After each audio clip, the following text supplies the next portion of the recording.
Ottis Toole, a notorious killer tied to one of America's most heartbreaking crimes, the 1981 abduction of 6-year-old Adam Walsh. His confessions of murder, cannibalism, and arson horrified the nation. But with so many unanswered questions, Toole's legacy still haunts the world of true crime. If you want more in-depth looks at cases like this, be sure to like and subscribe for more true crime content. Ottis Elwood Toole was born on March 5, 1947 in Jacksonville, Florida. From the very beginning, his life was marked by instability and hardship. Toole's childhood was filled with trauma, neglect, and abuse, circumstances that would later be linked to his violent behavior as an adult. He grew up in a highly dysfunctional family. His father, an alcoholic, abandoned the family when Ottis was still a young boy, leaving him to be raised primarily by his mother and relatives. His mother, a deeply religious woman, was reported to have frequently punished him, often shaming him for his behavior and sexuality, calling him stupid and worthless. The environment Toole was raised in exposed him to violence and deviant behavior early on. His grandmother, who was said to practice a form of folk magic, reportedly subjected Ottis to disturbing rituals, which included dressing him in girls' clothing and showing him how to perform animal sacrifices. Such experiences were traumatic for the young boy and contributed to his growing fascination with death and violence. Ottis would later claim that his grandmother had taught him how to use fire for ritualistic purposes, igniting his lifelong obsession with setting things ablaze. The abuse extended beyond his family. At school, Toole was frequently bullied due to his intellectual disabilities, appearance, and rumored homosexuality, leaving him further isolated and angry. His formal education was minimal, and by the time he was a teenager, he had dropped out of school altogether, adding to his sense of disconnection from society. As a result of this toxic environment, Toole exhibited disturbing behavior from an early age. One of the earliest signs of this was his obsession with fire, a classic example of pyromania. Toole admitted to setting fires for excitement and pleasure. He described the act of watching buildings burn as deeply satisfying and often said it gave him a sense of control in an otherwise chaotic world. Setting fires was his way of expressing the rage and confusion he felt due to his abusive upbringing. Toole's early criminal activities began in his teenage years. His first brushes with the law were for petty crimes such as theft and breaking and entering, but these incidents escalated in both frequency and severity over time. As a young man, Toole began hitchhiking across the southern United States, engaging in a variety of criminal behaviors. He admitted to engaging in sex work and robbing clients as a means of survival, and his life spiraled deeper into violence. Ottis Toole's mental health issues were also significant factors in his behavior. Throughout his life, he struggled with intellectual disabilities, which made him susceptible to manipulation and exploitation. He was often described as having a low IQ, with some experts suggesting it could have been in the range of 75, placing him well below average. His intellectual disability likely contributed to his inability to fully understand the consequences of his actions or make rational decisions. In addition to his cognitive impairments, Toole was believed to suffer from a number of personality disorders. Though never officially diagnosed during his lifetime, many psychologists have speculated that he displayed traits consistent with antisocial personality disorder, marked by a lack of empathy and remorse for his actions. He also showed signs of borderline personality disorder, which is characterized by impulsivity, unstable moods, and difficulty maintaining relationships.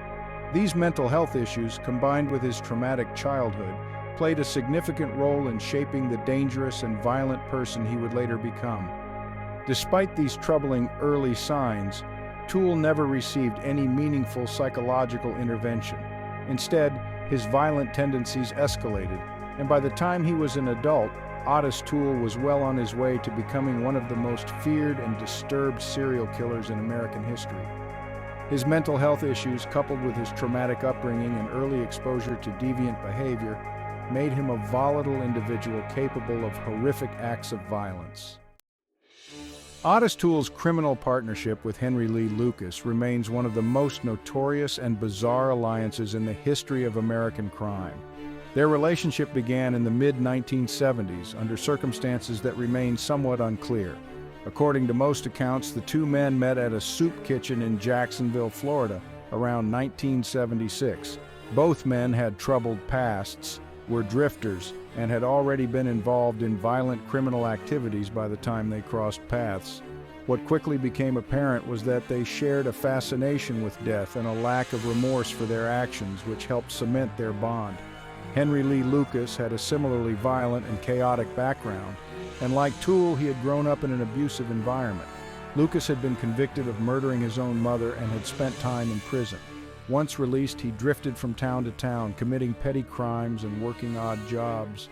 Meeting Toole marked a turning point for both men, as they began what they would later claim was a cross-country killing spree that spanned several years. Their partnership quickly escalated into a series of violent crimes, which they later confessed to in graphic detail. They claimed to have murdered individuals across multiple states, targeting random victims who crossed their path. According to their confessions, the murders were often senseless and brutal, with victims including men, women, and children. They described these killings as opportunistic, sometimes motivated by robbery, and at other times purely for the thrill of it. Toole and Lucas would later claim responsibility for hundreds of murders, though the actual number is still unknown, and many of their confessions were ultimately deemed unreliable. As their criminal activities unfolded, both men would drift apart and reunite on various occasions, maintaining their partnership sporadically over the years. During this time, they allegedly committed a range of crimes, from arson to kidnapping to murder. One of the most disturbing aspects of their crimes was the claim that they had cannibalized some of their victims, though again, these claims were often inconsistent and difficult to verify. Despite the gruesome nature of their alleged crimes, inconsistencies in their confessions led law enforcement to question the truth of their claims. The sheer number of murders they confessed to, up to 600 in some interviews, raised immediate red flags. Investigators found that in many instances, the details of the murders provided by Lucas and Toole were either impossible or did not match known evidence from the crime scenes. In some cases, they had alibis, placing them in other locations at the time of the killings. This raised serious doubts about the legitimacy of their confessions, and many began to suspect that they were embellishing or fabricating their stories. What further complicated the investigation was the media attention that followed their confessions. In the early 1980s, both men became infamous as confession killers, and their stories captivated the public. Their willingness to confess to unsolved cases caught the attention of law enforcement across the country. Investigators, desperate to solve cold cases, would travel to meet Lucas and Toole, hoping to close unsolved murder cases in their jurisdictions. The two men, knowing the interest they were generating, began confessing to more and more murders, often changing details or providing contradictory information. Some investigators believed they were simply confessing to crimes for the attention it brought them. The manipulation of law enforcement became a key factor in their story. Toole and Lucas were able to string along investigators by providing just enough detail to keep the cases alive, even when the facts didn't align. Lucas in particular seemed to enjoy the spotlight, and there were suspicions that he was manipulating not only law enforcement but also Toole. Toole, with his intellectual disabilities, was considered more vulnerable and prone to suggestion, leading some to believe that Lucas may have encouraged him to exaggerate or fabricate their crimes. This created a significant challenge for law enforcement, who were under pressure to close cold cases but increasingly skeptical of the pair's credibility. Investigators began to notice that Lucas and Toole's stories often didn't match. In many instances, Lucas would claim responsibility for a murder that Toole had already admitted to, or vice versa. Their confessions were frequently at odds with each other, and the two men began to turn on one another, each blaming the other for various crimes. As a result, law enforcement had to sift through the numerous confessions to determine which, if any, were legitimate. On July 27, 1981, 6-year-old Adam Walsh was abducted from a Sears department store in Hollywood, Florida. The events that followed would lead to one of the most infamous and heartbreaking criminal cases in American history. Adam's abduction would not only change the course of child protection laws in the U.S., but also bring his family, particularly his father John Walsh, into the national spotlight as tireless advocates for missing children. Adam Walsh had accompanied his mother, Reeve Walsh, to the Sears store that afternoon. They went to the store to purchase a lamp, and while Reeve shopped, Adam stayed by a display of video games near the toy department. Reeve briefly left Adam unattended as she completed her shopping, but when she returned, Adam was nowhere to be found. Panic set in as she searched the store and called for him, but Adam had disappeared. According to witnesses, a security guard had asked several boys who had been playing video games, including Adam, to leave the store. It was unclear what happened after that, but Adam was last seen walking toward the exit. After hours of searching and no sign of Adam, the Hollywood Police Department was called. The police began their investigation, but at the time, missing children protocols were not as well established as they are today, and critical hours were lost. Days passed, and the Walsh family's nightmare grew more desperate as there were no solid leads on Adam's whereabouts. 2 weeks later, on August 10, 1981, the tragic discovery was made. A fisherman found Adam Walsh's severed head in a drainage canal about 120 miles away from Hollywood near Vero Beach, Florida. Despite extensive searches, the rest of his body was never recovered. The discovery shattered any hope of finding Adam alive, and the case took a tragic turn as it shifted from a missing person investigation to a murder case. The case attracted widespread media attention, but early efforts to find Adam's killer were plagued by missteps and a lack of solid evidence. As months turned into years, law enforcement continued to pursue various leads, but no arrests were made. In 1983, Ottis Toole, already in police custody for other crimes, confessed to the abduction and murder of Adam Walsh. Toole claimed he had seen Adam outside the Sears store and had lured him into his car with promises of toys and candy. According to Toole, he drove Adam to an isolated location where he strangled him to death before decapitating the child. Toole's confession was graphic and chilling, but from the start, it was riddled with inconsistencies. For example, he could not accurately describe the exact location where Adam was abducted or the circumstances leading up to the crime.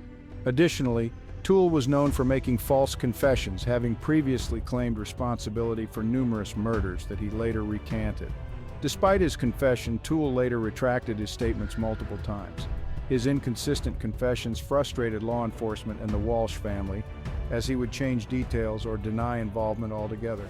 Compounding the issue, police were unable to locate any physical evidence that conclusively tied Toole to the crime. For example, Toole claimed he had used his car in the abduction, but police never recovered the vehicle, which he said had been destroyed. Without the car, forensic evidence such as blood, fibers, or other trace materials could not be examined. Law enforcement faced significant challenges in building a case against Toole. Hollywood police detectives initially expressed doubts about the reliability of his confession due to his history of mental illness and fabricating stories. Toole was known to crave attention and frequently sought to insert himself into high-profile cases by offering confessions regardless of his actual involvement. The inconsistent details in his confessions further weakened his credibility. Years passed, and despite several renewed investigations into Toole's claims, no definitive conclusion could be reached. However, public pressure mounted as the case remained unsolved, and the lack of closure weighed heavily on the Walsh family. Over time, Toole continued to confess and retract his involvement, leaving investigators with no clear answers. His shifting accounts made it nearly impossible for law enforcement to determine the truth with absolute certainty. Ottis Toole's criminal behavior extended far beyond the murders for which he was convicted. One of the most disturbing aspects of his confessions involved his claims of cannibalism. Toole confessed to not only killing his victims, but also engaging in acts of cannibalism, particularly during his alleged crime spree with Henry Lee Lucas.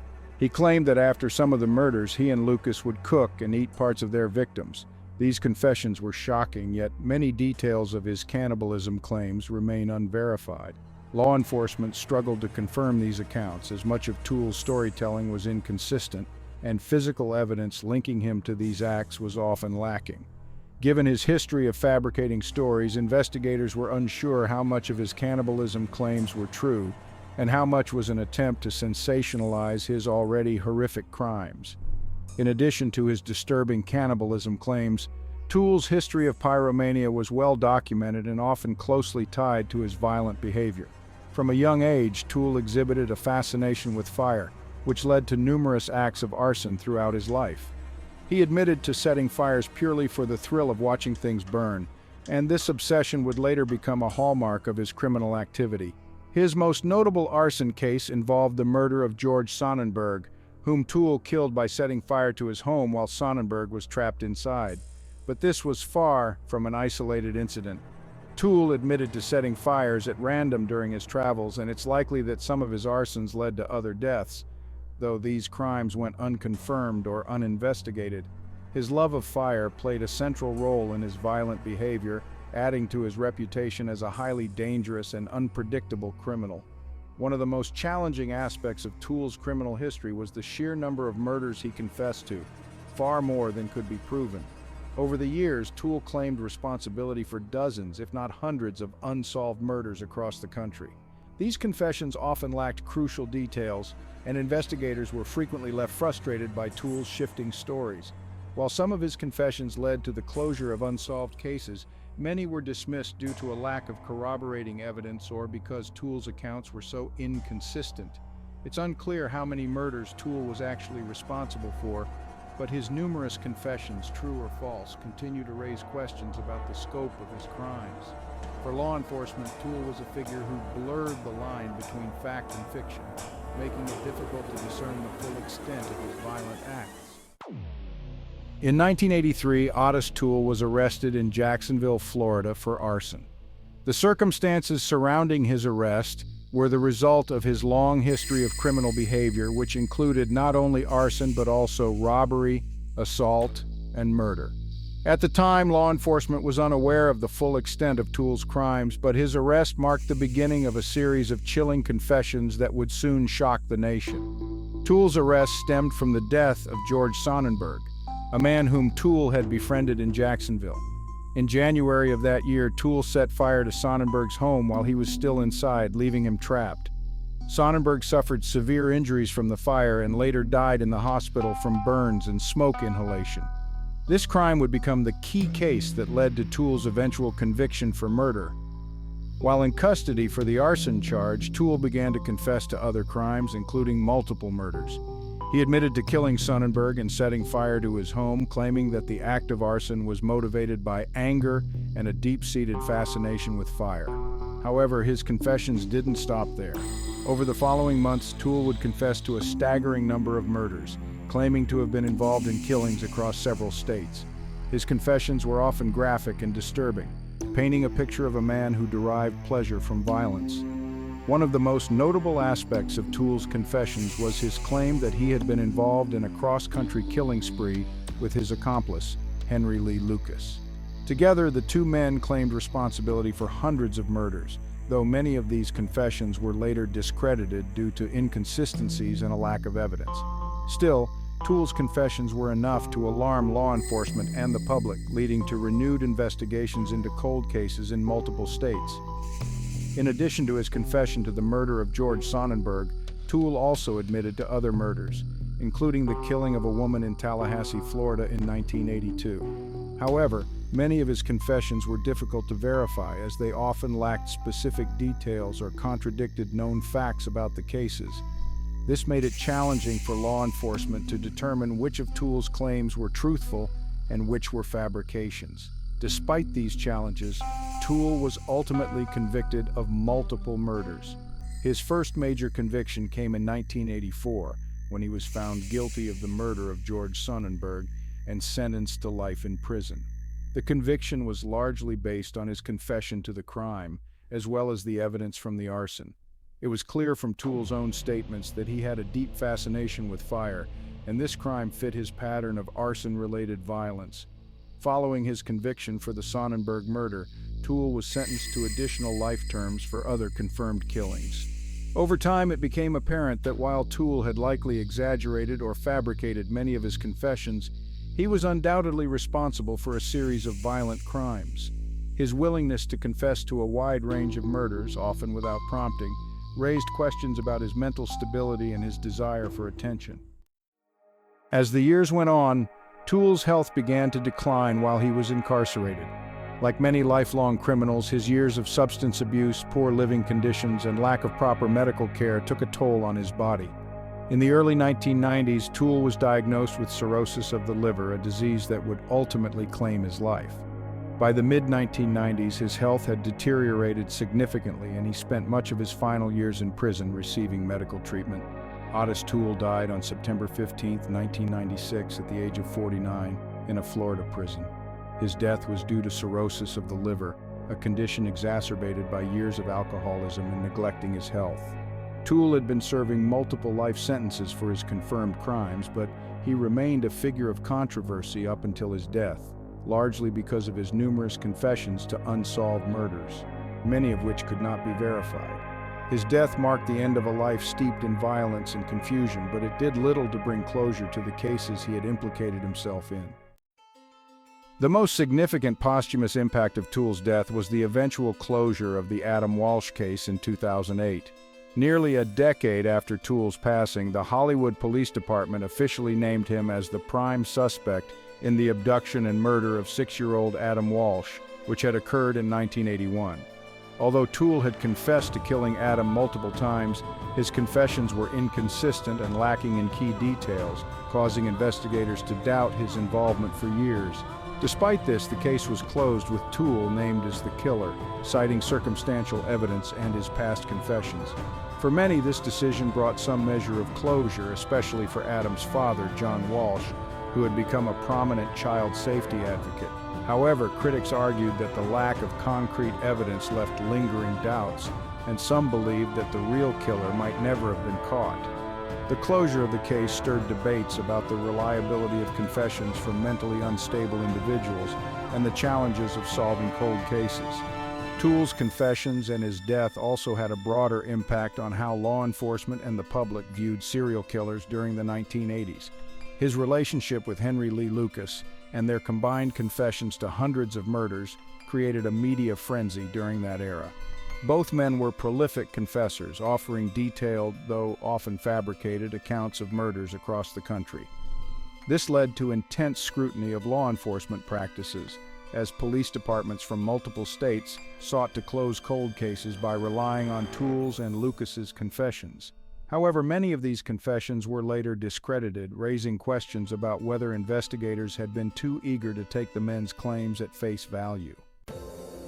Thanks for watching. If you found this case interesting and want to dive deeper into more true crime stories, don't forget to like this video and subscribe to the channel. Hit the bell icon so you never miss an update. There's plenty more content on the way.